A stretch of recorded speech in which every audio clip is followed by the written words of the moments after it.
Hello नमस्कार। तो आप लोग अच्छे से होंगे ऐसा अपेक्षा कर रहे हैं। पता नहीं आप लोग किस तरह से रह रहे हैं, नहीं रह रहे हैं, सरकार के नियम को पालन कर रहे हैं या नहीं कर रहे हैं। थोड़ा सा अपना परहेज से रहना है और घर में बैठ करके स्टडी करना है, प्लस घर के कार्यों में अपने गार्जियंस को सहयोग करना है। तत्कालिक हम लोग आगे बढ़ते हैं अपने टॉपिक पर। हम लोग का टॉपिक था, अभी तक में देख रहे थे कोलिगेटिव प्रॉपर्टीज, और उस कोलिगेटिव प्रॉपर्टीज में हम लोग देख रहे थे 3 प्रॉपर्टीज देख चुके थे पिछले क्लास तक। एक तो देखे थे हम लोग relative lowering in vapour pressure, दूसरा देखे थे एलिवेशन इन बॉइलिंग पॉइंट, और तीसरा देखे थे डिप्रेशन इन फ्रीजिंग पॉइंट। अब चौथा टॉपिक जो आ रहा है, जो चौथा प्रॉपर्टीज है कोलिगेटिव प्रॉपर्टीज, वो है osmotic pressure. Osmotic pressure Hindi में बोलते हैं इसको परासरण दाब या परिसारक दाब या परिसारी दाब।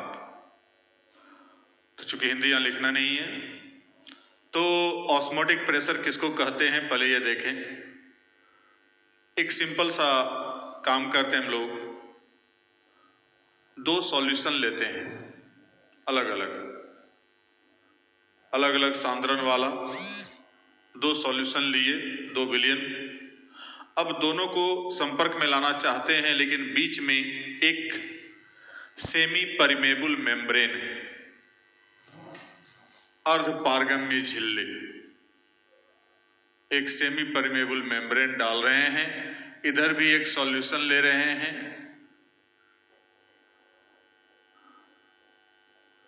और इधर भी सॉल्यूशन ले रहे हैं।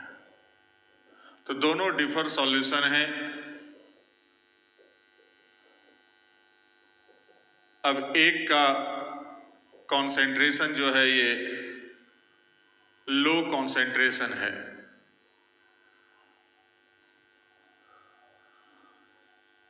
और इधर वाला हाई कॉन्सेंट्रेशन है। मतलब इधर वाला गाढ़ा घोल है और इधर वाला पतला घोल है, और बीच में ये जो है इसको कहते हैं सेमी परमिएबल मेम्ब्रेन। ओके, तो सेमी परमिएबल मेम्ब्रेन हिंदी में बोलते हैं अर्ध पारगम्य झिल्ली, जिसका काम है कुछ सेलेक्टेड चीज को इस पार से उस पार जाने देना है या उस पार से इस पार आने देना है, सभी को नहीं जाने आने देना है। जैसे आप देखते हैं कपड़ा से आप आटा चालते हैं, या चालनी, आटा चालने वाला चालनी है, तो वो क्या करता है, आटा तो नीचे गिरने देता है, चोकर को ऊपर रखता है। चाय छांकने वाला छन्ना पत्र है, छन्नी है, तो उसमें क्या देखते हैं हम लोग कि चाय तो जो लिक्विड है वो नीचे चला गया, लेकिन चाय पत्ती ऊपर बचा हुआ रह जाता है। तो वो थोड़ा सा बड़ा छिद्र वाला है, यहां पर जो लेंगे थोड़ा छोटा छिद्र वाला लेंगे, बहुत महीन छिद्र वाला।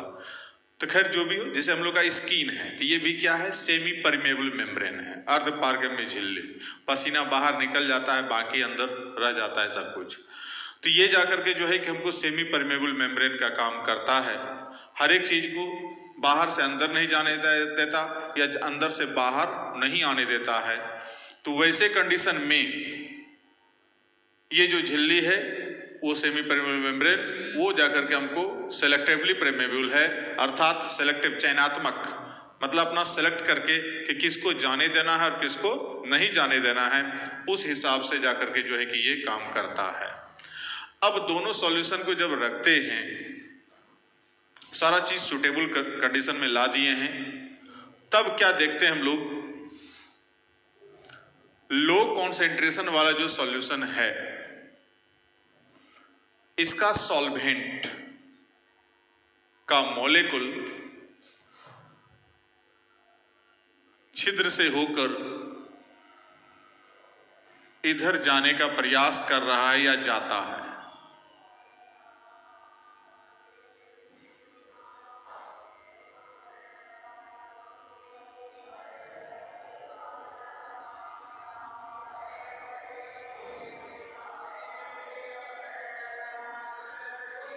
यह है सॉल्वेंट पार्टिकल्स। तो सॉल्वेंट पार्टिकल्स एंटर करता है सेमी परमेबल से मेम्ब्रेन से होते हुए गुजरते हुए हाई कॉन्सेंट्रेशन वाले सॉल्यूशन की ओर। तो यह प्रोसेस कहलाता है ऑस्मोसिस। ये प्रोसेस जो होगा, इस प्रोसेस को कहेंगे हम लोग ऑस्मोसिस, परासरण। फिर समझ लें कि लो कॉन्सेंट्रेशन वाला जो सॉल्यूशन है, तो सॉल्यूशन है तो ऑटोमेटिकली सॉल्वेंट और सॉल्यूट तो होगा, तो सॉल्यूट नहीं जाएगा। सॉल्वेंट का पार्टिकल्स जो है, सॉल्वेंट का जो मॉलिक्यूल्स है, वो मॉलिक्यूल ट्रांसफर होगा फ्रॉम लो कॉन्सेंट्रेशन से हाई कॉन्सेंट्रेशन की ओर। तो जिसके परिणाम स्वरूप यहां पर हमको इधर जब जा रहा है तो यह प्रोसेस कहलाता है ऑस्मोसिस। अब इस ऑस्मोसिस को रोकने के लिए इधर से हाई कॉन्सेंट्रेशन वाला जो पार्टिकल है सॉल्यूशन का, वो इसको एक फोर्स अप्लाई करता है रोकने के लिए कि मत आओ। तो इधर आने से रोकने के लिए जो फोर्स अप्लाइड हो रहा है,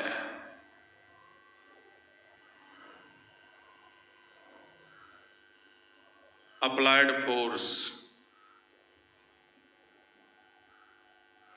इसको कहते हैं ऑस्मोटिक प्रेशर।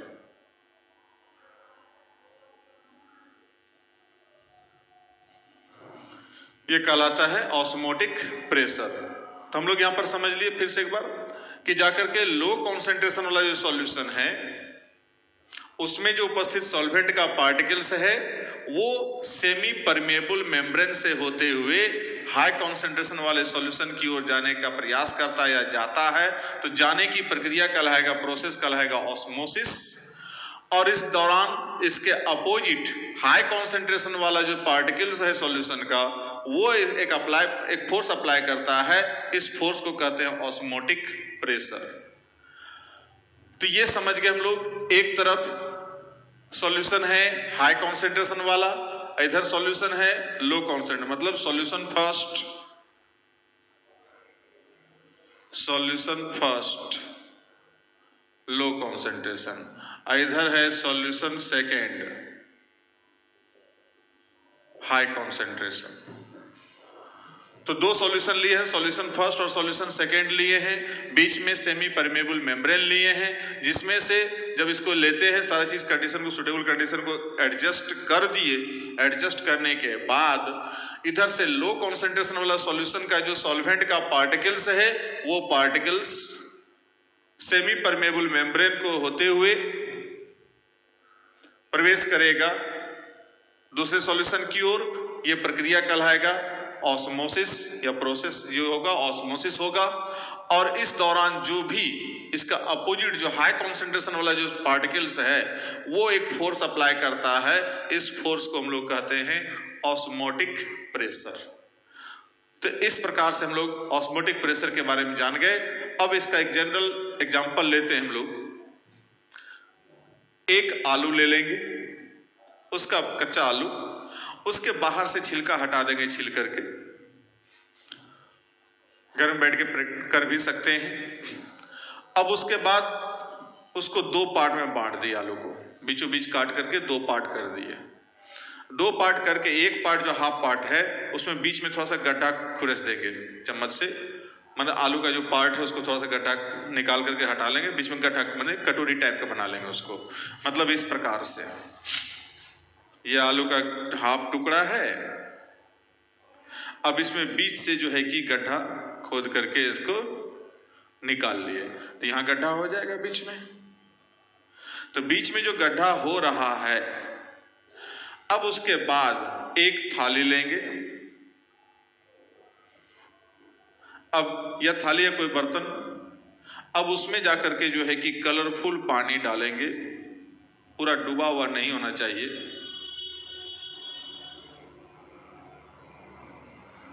ये कलर्ड सॉल्यूशन डाल दिए।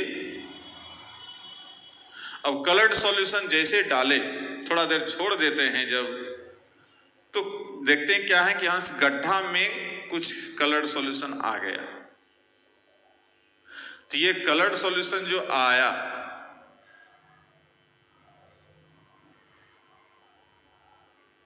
जो खुली आंख से हमको दिखलाई पड़ रहा है, या दूसरा ले सकते हैं, यहां पर चीनी पानी का घोल ले सकते हैं शरबत बना करके, तो यहां जो पानी आएगा वो भी चीनी पानी का घोल आ जाएगा। इस आलू के क्रॉस करते हुए, मतलब जो लेयर है, लेयर से क्रॉस करते हुए यहां प्रवेश कर रहा है। यही प्रोसेस है ऑस्मोसिस। और इस प्रोसेस को रोकने के लिए जो भी फोर्स अप्लाइड किया जाता है उसके पार्टिकल्स के द्वारा, वो कहलाता है ऑस्मोटिक प्रेशर। तो इस ढंग का एग्जाम्पल प्रैक्टिकल आप कर सकते हैं कि बैठ के हम लोग देख सकते हैं कि कैसे ऑस्मोसिस होता है। ठीक है, अब और एग्जाम्पल देखते हैं हम लोग ऑस्मोसिस का। यदि आप किशमिश को देखे होंगे, किशमिश तो सब देखे हैं, खाए भी हैं, तो किशमिश को जाकर के जो है कि हम लोग पानी या दूध में दे देते हैं फूलने के लिए, तो किशमिश क्या होता है, फूल जाता है। तो किशमिश फूल गया, तो इसका मतलब वहां पर क्या हो रहा है, ऑस्मोसिस हो रहा है कि पानी या दूध का जो है मॉलिक्यूल्स है, वो सॉल्वेंट है, वो उसमें प्रवेश कर रहा है। किशमिश का जो छिलका बाहर का है वो सेमी परमेबल मेम्ब्रेन काम कर रहा है। अंदर किशमिश के अंदर जो लिक्विड है, बाहर जो पानी है, दोनों का कॉन्सेंट्रेशन अलग अलग है। बाहर में जो है कि लो कॉन्सेंट्रेशन है, अंदर क्या है, हाई कॉन्सेंट्रेशन है। तो लो वाला माने अंदर की ओर प्रवेश करेगा, जिसके कारण किशमिश क्या होता है, फूल जाता है। तो इस प्रकार से देखते हैं वहां किशमिश का फूलना भी ऑस्मोसिस का एग्जाम्पल है। यदि आप मतलब एक तरह से कह सकते हैं कि मांसाहारी हैं, तो वैसे कंडीशन में आप अंडे को उबलते हुए देखे होंगे। खैर देखने का तो कोई भी देख सकता है, लेकिन जो खास करके जो मांसाहारी अंडे को उबलते हुए देखते हैं या उबालते हैं, तो अंडे को उबालने के दरमियान क्या होता है कि यदि हम उसको फ्रेश वाटर में उबालते हैं अंडे को, मतलब पानी है तो कुछ नहीं है, तो अंडे का साइज अलग चेंज होता है। यदि नमकीन पानी में उबालते हैं, मतलब थोड़ा सा पानी में नमक डाल करके घोल करके उसके बाद अंडे को उबालते हैं, तो उसमें भी साइज में परिवर्तन आता है। दोनों में साइज में परिवर्तन आएगा, लेकिन एक में अंडा फैल जाएगा, दूसरे में अंडा सिकुड़ जाएगा। प्रोसेस दोनों में हो रहा है ऑस्मोसिस का। अंडा का जो छिलका है, कवर है, वो सेमी परमेबल मेम्ब्रेन की तरह काम कर रहा है। पानी जो है फ्रेश पानी लिए हैं, उसका कॉन्सेंट्रेशन लो है। अंडे के अंदर जो लिक्विड है उसका कॉन्सेंट्रेशन हाई है, तो वो लो से हाई की ओर पानी जब घुसेगा तो अंडे का साइज थोड़ा सा फैलेगा, हल्का सा, बहुत सा, बारीक सा, मतलब मिलीमीटर का बहुत छोटा सा हिस्सा। अब वो जब वहां पर अंडा फैलेगा तो वहां पर जो अंडे का जो छिलका है, जो कवर जो है, वो चिनक जाता है, फट जाता है। दूसरा, यदि हम नमकीन पानी लेते हैं, थोड़ा सा 1 चम्मच पानी में नमक डाल दिए, अब उसके बाद अंडे को मेथी करते हैं, तो नमकीन पानी जो वहां पानी का जो घोल है, उस घोल का कॉन्सेंट्रेशन हाई हो गया, तो वैसे कंडीशन में अंडे के अंदर जो लिक्विड है वो बाहर निकलता है, जिसके अंडे के कारण क्या होता है, अंडे का साइज थोड़ा सा छोटा हो जाता है, हल्का सा, मतलब खुली आंख से बहुत ज्यादा नहीं दिखलाई पड़ेगा। हम उसको यदि मापते हैं उसका आकार कि कितना बढ़ा, जैसे मान लीजिए हमको ले लेंगे उसका नापने के लिए वर्नियर कैलिपर्स, और कैलिपर से या स्क्रू माने नापेंगे उसको, तो वैसे कंडीशन में उसका जो अंडे का जो साइज है वो हल्का सा, बारीक सा जाके हमको मिलीमीटर का छोटा सा हिस्सा, वो जाकर हमको चेंजिंग नजर आएगा, या तो घट जाएगा या तो बढ़ जाएगा। तो ये सब एग्जाम्पल जो है किसका है, ऑस्मोसिस का है। तो अब आप कहेंगे कि चना का फूलना भी क्या ऑस्मोसिस है? तो जवाब होगा नहीं, चना का फूलना ऑस्मोसिस नहीं है। कोई भी दलहन का जो दाना है, चना का, मटर का, वो ऑस्मोसिस के द्वारा नहीं फूलता है, क्योंकि उसका जो बाहर का जो छिलका है वो सेमी परमेबल मेम्ब्रेन की तरह काम नहीं करता है। उसमें पानी किसी एक छिद्र से, छोटा सा छिद्र होता है माइक्रोपाइल, उससे होकर के पानी उसमें घुस रहा है, जो बायोलॉजी का चीज है, लेकिन फिर भी वो ऑस्मोसिस का एग्जाम्पल नहीं है। तो इस प्रकार से कुछ एग्जाम्पल आपको ऑस्मोसिस का देखने को मिला। अब हम लोग यहाँ पर ऑस्मोसिस का डिफिनेशन देते हैं और उसके बाद तो फिर एग्जाम्पल देते हैं। तो देखते हैं, when any two solution with different concentration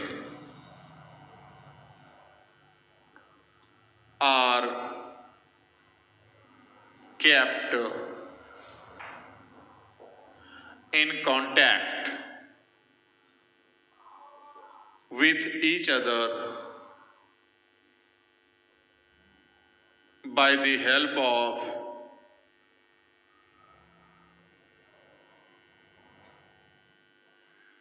semi-permeable membrane,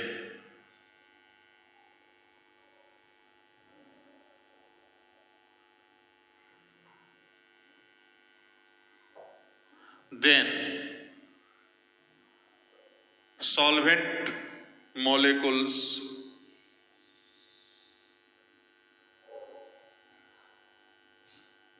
of solution first, जो फिगर में फर्स्ट दिखाई पड़ रहा है, सॉल्यूशन फर्स्ट जो स्ट्रक्चर है, move towards solution second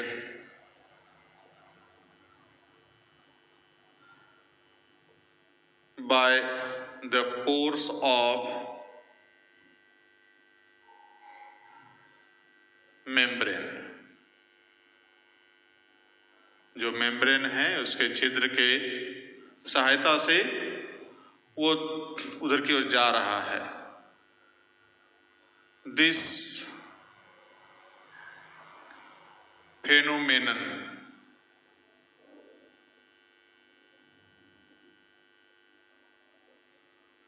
is called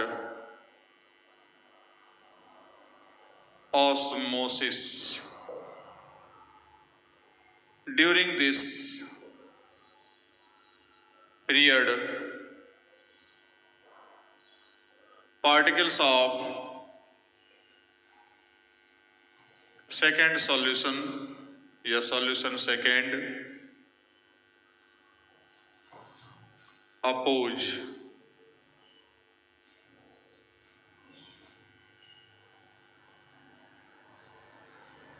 entrance of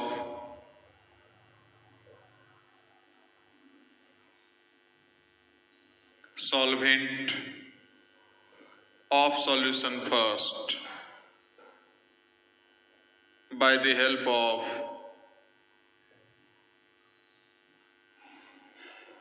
a force. Such force is called osmotic pressure.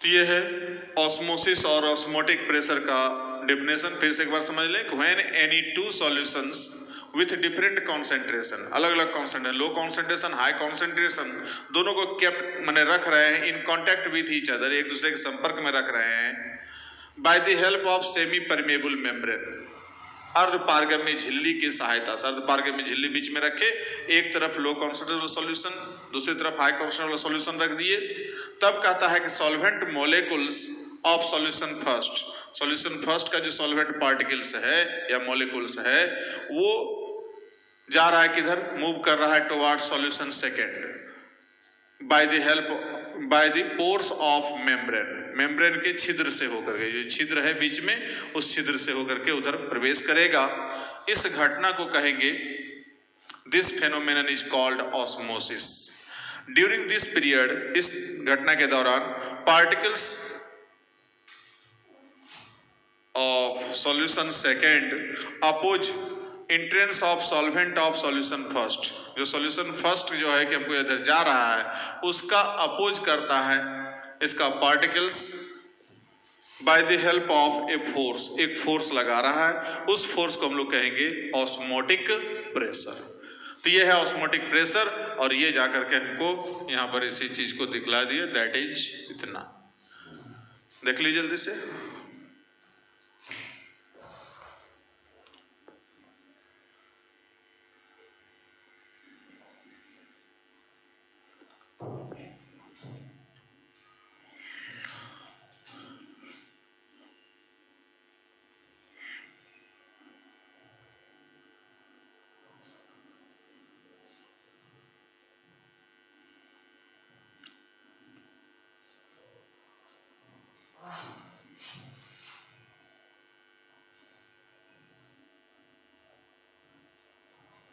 अब इसका एग्जाम्पल देखते हैं।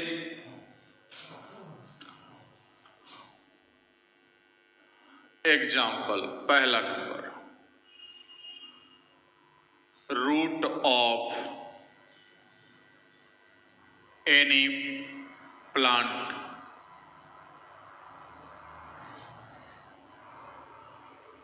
absorbs water and minerals from soil by the help of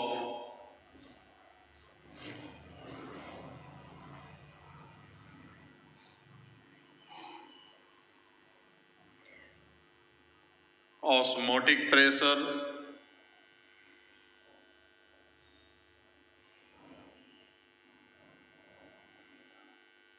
turgor pressure या root pressure हम लोग कहते हैं,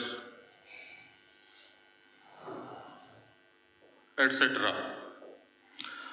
तो पौधे के जड़ के द्वार जो मिट्टी से खनिज लवण और जल का अवशोषण किया जाता है, तो पहला जो प्रोसेस वहां पर काम हो रहा है ऑस्मोसिस का हो रहा है, और उस ऑस्मोसिस के सहायता से उसको ऊपर की ओर खींचता है।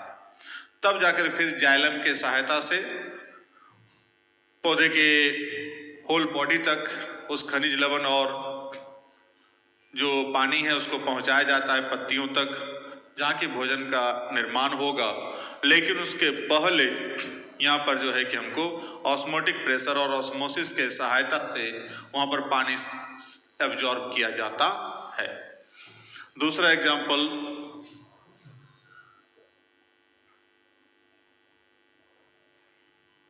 When an egg is boiled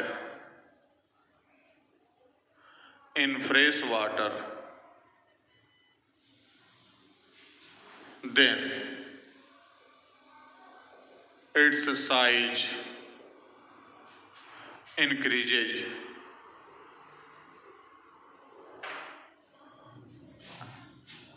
but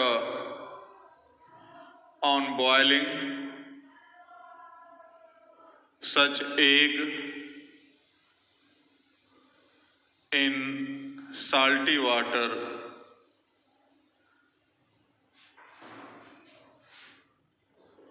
its size decreases. So, changing of size of egg is possible due to osmosis and osmotic pressure.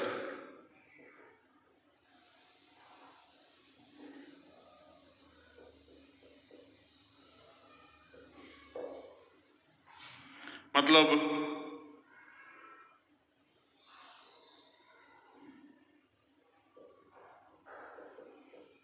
Fresh water है, इसमें एक एग को रखे हुए हैं, ये फ्रेश वाटर है।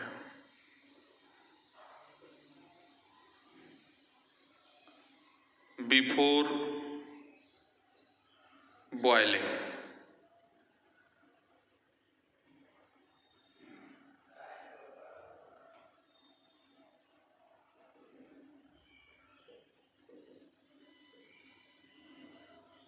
अब ये जो है एग का साइज थोड़ा सा बढ़ गया, हल्का सा, तो ज़्यादा नहीं बढ़ता लेकिन फिर भी बढ़ जाता है। ये आफ्टर बॉइलिंग।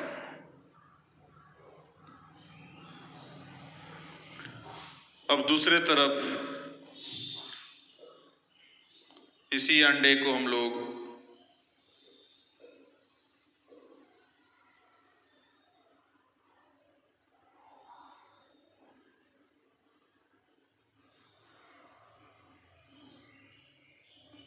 ये है साल्टी वाटर, मतलब साल्ट युक्त है, ये बिफोर बॉइलिंग। अब बॉयल करने के बाद जब देखते हैं तो इसका जो साइज है थोड़ा छोटा हो जाता है, तो ये आफ्टर बॉइलिंग। यहां पर क्या हो रहा है, एग एक्सपेंड्स, फैल जाता है, और यहां जो है एग श्रिंक्स, सिकुड़ जाता है। तो साइज बढ़ रहा है और साइज घट रहा है, ये दोनों में जो है प्रोसेस क्या हो रहा है, ऑस्मोसिस हो रहा है। अर्थात इसमें क्या होगा कि यहाँ का पानी सब एंट्री मारेगा इसमें, तो बढ़ गया, और यहाँ उसका उल्टा, यहाँ का लिक्विड बाहर निकलेगा, इस कारण इसका आकार क्या हो गया, छोटा हो गया। तो ये जाकर के एग्जाम्पल है ऑस्मोसिस और ऑस्मोटिक प्रेशर का।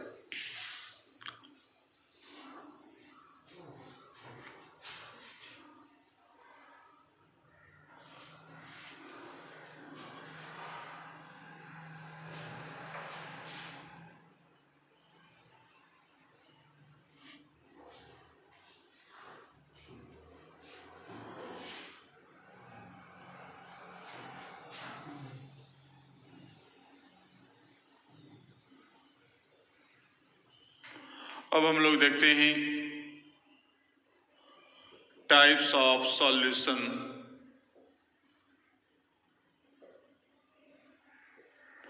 On the basis of osmotic pressure.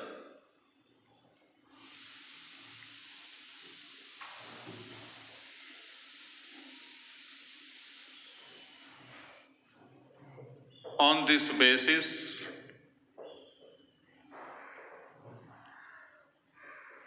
solution can be divided into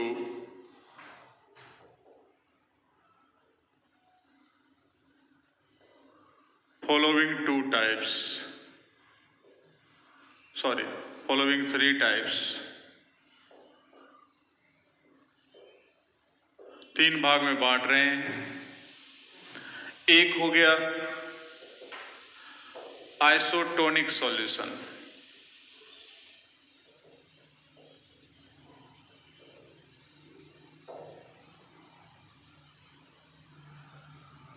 when any two solutions have same osmotic pressure,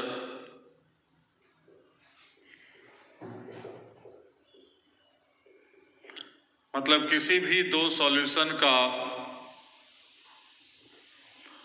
osmotic pressure जो है आपस में समान हो,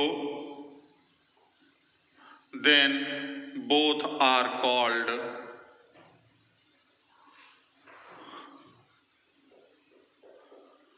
isotonic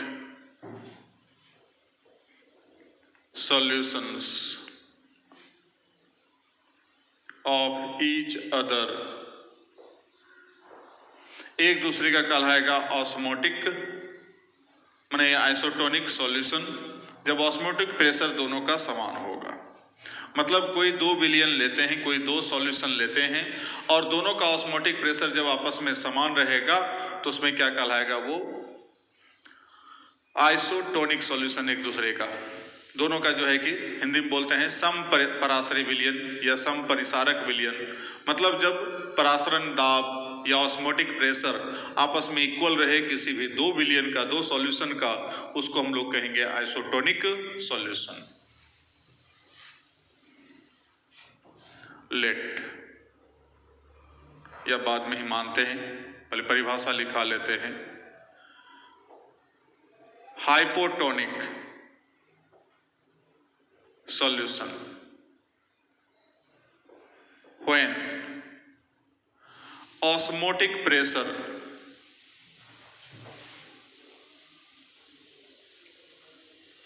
of any solution is smaller than other, then it is called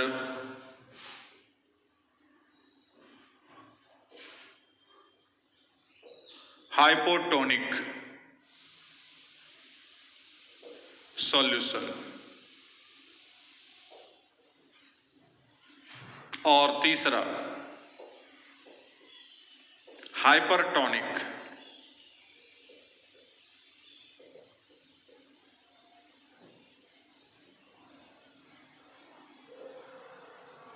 when osmotic pressure of any solution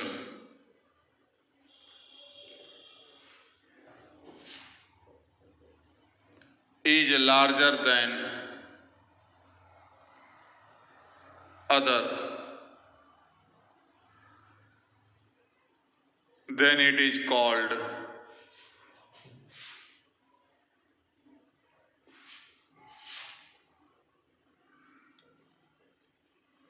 hypertonic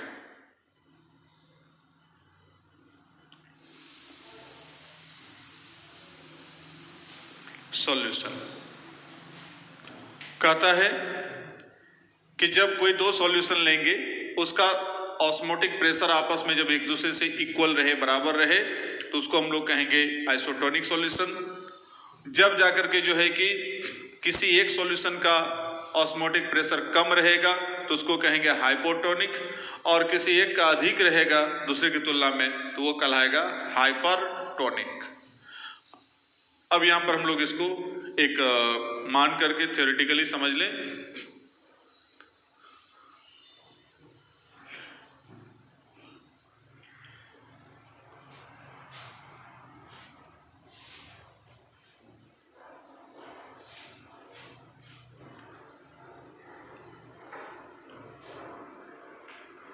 Let osmotic pressure of first solution equal to P1 or pi1 and osmotic pressure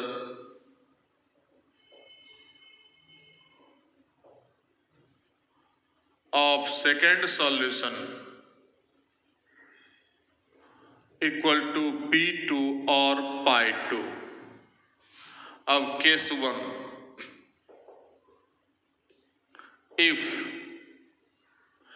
pi1 equal to pi2 then solution first and solution second, both will be isotonic solution. दोनों आपस में क्या कहलाएगा? Isotonic. Case 2, if pi 1 is less than pi 2, then solution first, hypotonic solution, and solution second, it will be hypertonic solution. और case 3, if pi 1 बड़ा हो pi 2 से, pi 1 बड़ा है pi 2 से, then solution first, it will be hypertonic solution, and solution second will be hypotonic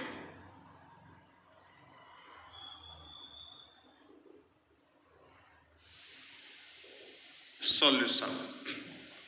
तो फिर से समझ लीजिए कि यहां पर दो सॉल्यूशन लेते हैं, दोनों का ऑस्मोटिक प्रेशर मान लीजिए P1 अथवा pi1 पहला का, दूसरा का P2 अथवा pi2. अब केस 1 कहता है कि यदि दोनों यदि pi1 और pi2 दोनों आपस में बराबर हो तो आइसोटोनिक. तो जैसे कहीं टर्म आएगा आइसोटोनिक सॉल्यूशन सवाल बनाने न्यूमेरिकल में, तो वहां पर दिमाग में रख लेना है कि दो सॉल्यूशन है, दोनों का ऑस्मोटिक प्रेशर क्या है? आपस में इक्वल है. अब केस 2 में देखते हैं pi 1 छोटा है pi 2 से, तो pi 1 जब छोटा रहेगा तो पहला सॉल्यूशन कहलाएगा हाइपोटोनिक और सेकंड सॉल्यूशन कहलाएगा हाइपरटोनिक. और यदि pi 1 बड़ा रहेगा pi 2 से, तब जाकर के जो है कि हमको फर्स्ट सॉल्यूशन जो हमको यहाँ पर है हाइपरटोनिक है और सेकंड सॉल्यूशन क्या है? हाइपोटोनिक है. तो इस प्रकार से आगे जो है कि हम लोग ऑस्मोटिक प्रेशर के आधार पर सॉल्यूशन को 3 भाग में बांट दिए, आइसोटोनिक, हाइपोटोनिक और हाइपरटोनिक सॉल्यूशन.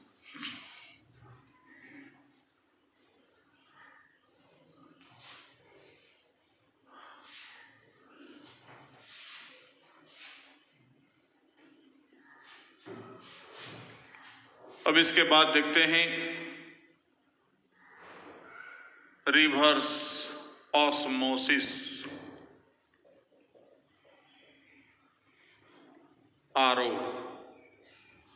आरओ का नाम सुने हैं, जो मिनरल वाटर हम लोग पीते हैं, जो केंट वगैरह सब है,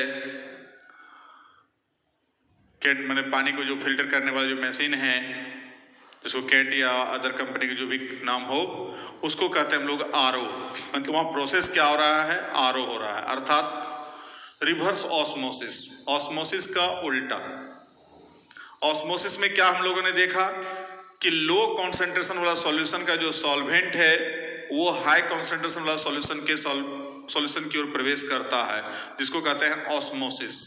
यहाँ उल्टा होगा, हाई कॉन्सेंट्रेशन वाला जो सॉल्यूशन का जो सॉल्वेंट होगा वो लो कॉन्सेंट्रेशन वाला सॉल्यूशन की ओर जब प्रवेश करेगा, कंडीशन अलग अलग टेम्परेचर प्रेशर सबको फिक्स करने के बाद जब हम लोग ऐसा कुछ वैसा अनुकूलित कंडीशन ले आते हैं, तब जाकर के जो है कि हमको इस तरह की घटना यदि घटती है तो वो प्रोसेस कहलाता है रिवर्स ऑस्मोसिस. और इसका उपयोग वर्तमान में जितना भी हो रहा है, खास करके मुख्य रूप से पानी को फिल्टर करने में, जितना भी पानी है, चाहे वो साल्टी वाटर समुद्र का पानी हो या कोई भी अदर पानी भी जो है पीने लायक ड्रिंकिंग वाटर के रूप में बदलने के लिए इस सिस्टम का उपयोग करते हैं, अर्थात रिवर्स ऑस्मोसिस का उपयोग करते हैं. तो हम लोग लिखें at fixed condition when two solutions are kept in contact with each other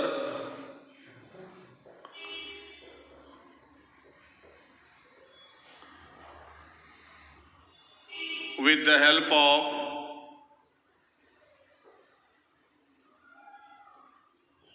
semi-permeable membrane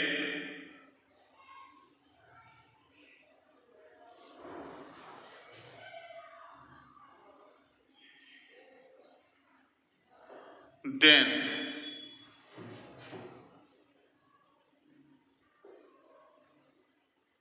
solvent of solution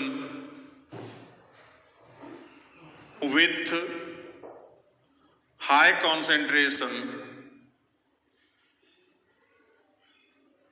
move towards other solution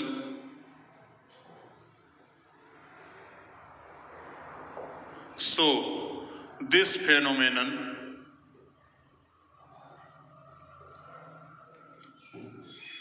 is called reverse osmosis.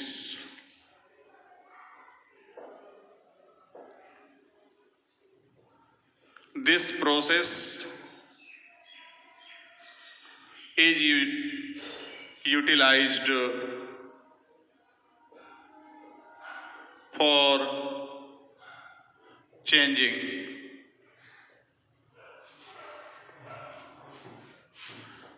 normal water or hard water as drinking water.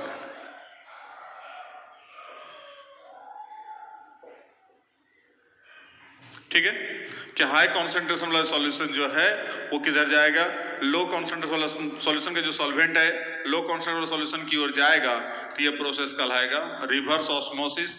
Osmosis का just opposite, और इसका use हम लोग करते हैं जब normal water या hard water को ड्रिंकिंग वाटर के रूप में कन्वर्ट करते हैं। तो यहां तक था आज का टॉपिक। अगले दिन हम लोग देखेंगे ऑस्मोटिक प्रेशर से रिलेटेड 2-3 ठो लॉ है, उस लॉ को देखने के बाद तो फिर आगे बढ़ेंगे। तो मुश्किल से 1 से या 2 दिन का ये चैप्टर बचा हुआ है, तो 2 क्लास में इसको हम लोग खत्म करेंगे, वाट ऑफ फैक्टर वगैरह सबको देख करके। तब तक के लिए थैंक यू।